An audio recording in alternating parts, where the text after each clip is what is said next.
I'm going to assume that many of you haven't put much thought into road maintenance before, well, the history of road maintenance.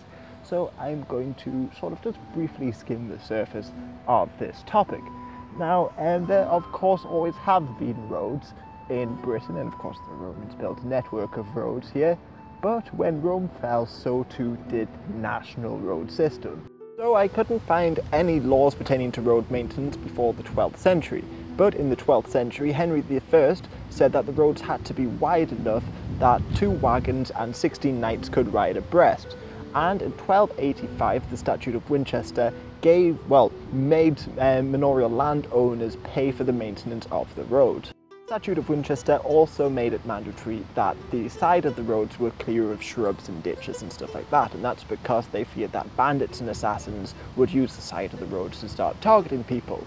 So, to pay for the maintenance of the roads, the landowners used a toll called pavage, and it could be anything that they wanted to, but results sort of varied depending on where you went. For instance, from here in Newcastle to London, people often just travelled by sea.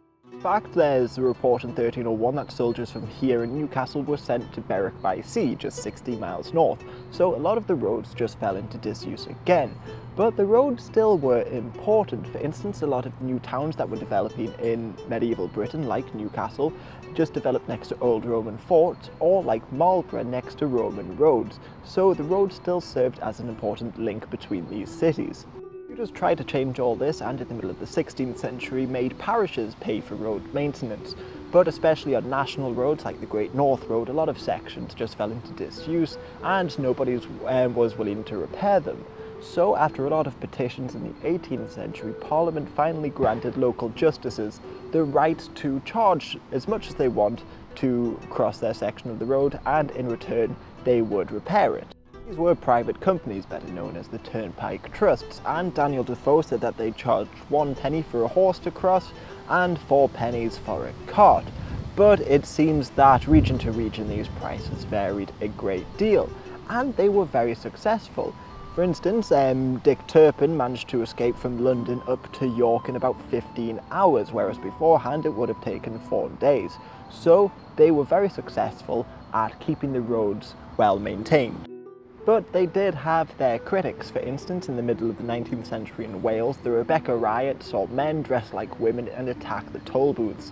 And the Turnpike Trusts were quite bad at stifling technological developments. For instance, in 1833, steam buses started to first appear in London, but the Turnpike Trusts didn't like them damaging their road, so soon charged them far too much, and steam buses came to an abrupt end.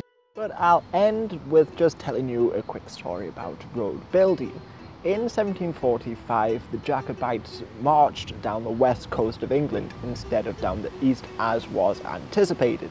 So George Wade, the leader of the British forces who were stationed here in Newcastle, was angered that he couldn't march out west fast enough. So after the war, he built the Great Military Road that stretched from here in Newcastle over to Carlisle, following Hadrian's Wall. Now, George Wade is also the man mentioned in the national anthem, famously crushing rebellious Scots. But what's interesting about the Great Military Road is it was possibly the most destructive event ever to happen to Hadrian's Wall, because most of the builders just used bricks from Hadrian's Wall to build this Great Military Road.